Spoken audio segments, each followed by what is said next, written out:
बच्चों, आज हम हिंदी की पुस्तक के 17वें पाठ से कविता पढ़ेंगे, छोटी सी हमारी नदी। तो इसमें भी नदी के विषय में बताया गया, उसकी विशेषताओं को बताया गया है। छोटी सी हमारी नदी, टेढ़ी मेढ़ी धार, गर्मियों में घुटने भर भिगो कर जाते पार। यानी हमारी नदी जो है वो टेढ़ी मेढ़ी है, छोटी सी नदी है, और इसमें इसकी जो धार है वो घुमावदार है, यानी टेढ़ी मेढ़ी है। तो गर्मियों में जब नदी में पानी कम होता है तो आसानी से हम पार कर सकते हैं। तो वो कहते हैं कि कवि कहता है कि गर्मियों में घुटने भर, यानी जब हम नदी पार करते हैं तो उसमें घुटने भर पानी होता है, यानी आसानी से हम उसको पार कर जाते हैं। पार जाते ढोर डंगर बैलगाड़ी चालू, ऊंचे हैं किनारे इसके पाट इसके ढालू। अरे वो इंसान तो जाते ही हैं, इसके पार कौन कौन जाते हैं? ढोर डंगर यानी जो पशु हैं, जानवर हैं। बैलगाड़ी वो भी इसके पार चली जाती है। तो ऐसी नदियाँ ज़्यादातर हमें कहाँ देखने को मिलती हैं? जो हमारा मध्य भारत है या दक्षिण भारत है, क्योंकि वहाँ की नदियों में पानी की मात्रा बहुत कम होती है। तो वहाँ पर हम आसानी से नदी को चलकर भी पार कर सकते हैं।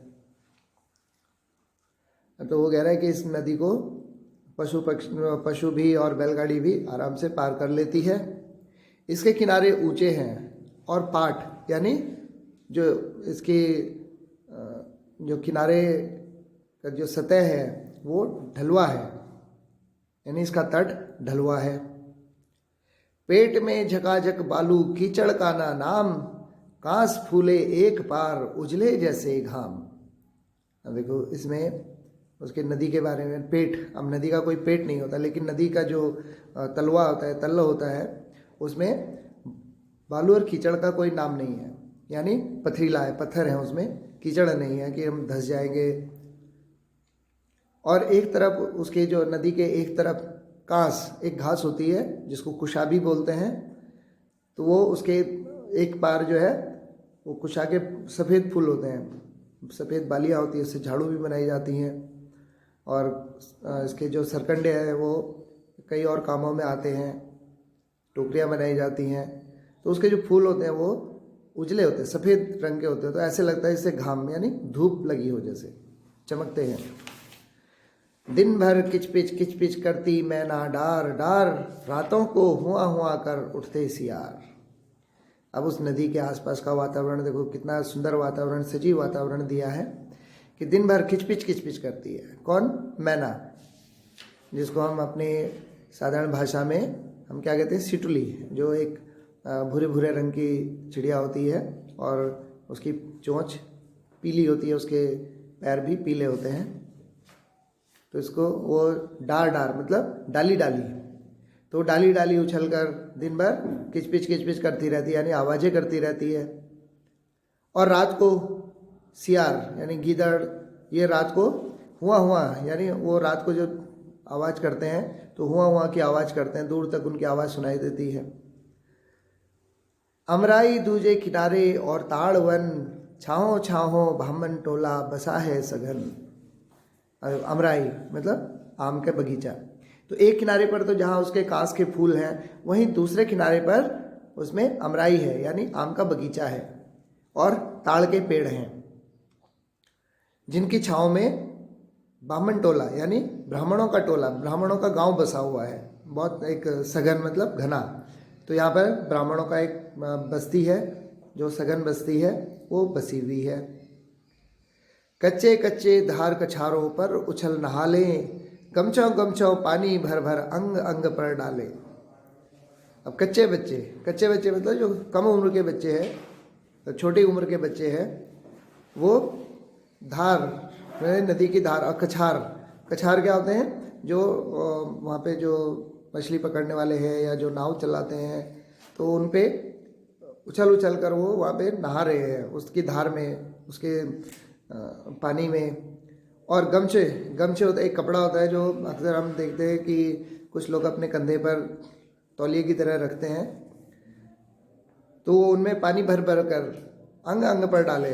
अब चूँकि अब इतना उसमें ऐसा तो होता नहीं है कि कोई लोटा भर के डाले, कहाँ ले जाएंगे, उसमें छोटा पानी की मात्रा कम होती है तो गमछे से ही पानी भरते हैं और उसको अपने ऊपर निचोड़ कर डाल देते हैं। कभी कभी वे सांस सकारे निपटा कर नहाना, छोटी छोटी मछली मारे आंचल का कर छाना। अब ये तो उनका नहाने का था। कभी कभी क्या करते हैं, जब सांस सकारे मतलब शाम के समय जब अपना नहाना धोना निपटा कर, तो शाम के समय क्या करते हैं, छोटी छोटी मछलियों को पकड़ते हैं, मछलियाँ मारते हैं। और कैसे मारते हैं, आंचल कर कर छाना। छाना मतलब छन्ना। तो वो आंचल मतलब जो उनके पास वो गमछा होता है वो उसी का छन्ना बना लेते हैं, यानी उस गमछे को पानी में डालते हैं और ऊपर उठा लेते हैं, मछली उसके अंदर आ जाती है, पानी निकल जाता है। तो इस तरह वो उसका छाना यानी छन्ना बना लेते हैं। बहुएं लोटे थाल मांजती, रगड़ रगड़ कर रेती, कपड़े धोती घर के कामों के लिए चल देती। अब ये तो बच्चों की बात थी। अब देखो जो घर में माताएं बहनें होती हैं, बहुएं होती हैं, तो वो नदी में बर्तन धोने के लिए, कपड़े धोने के लिए आती हैं। तो बहुएं लोटे थाल मांजती, यानी जो अपना थाली लोटा है वो उसको नदी की रेत से रगड़ रगड़ कर रेती, यानी जो नदी की रेत है उसी से रगड़ रगड़ कर धोती है, मांजती हैं, कपड़े धोती हैं और फिर अपने घर के बाकी कामों के लिए चल देती हैं। तो जैसे ही आषाढ़ बरसता भर नदियाँ उतराती, मतवाली सी छूटी चलती तेज धार दन्नाती। अब ये तो गर्मियों का, जब आषाढ़ आता है, बरसात का महीना आता है, तब ये नदियाँ पानी से भर जाती हैं और तेजी से उनमें पानी आता है और उतराती हुई वो चलती हैं, मतवाली चलती हैं, यानी लहराती हुई चलती हैं, क्योंकि पानी की मात्रा बढ़ जाती है तो उनकी धार तेज हो जाती है। तो वो तेज धार में दंदनाती हुई चलती हैं। वेग और कलकल के मारे उठता है कोलाहल, गंदले जल में घिरनी भंवरी भंवराती है चंचल।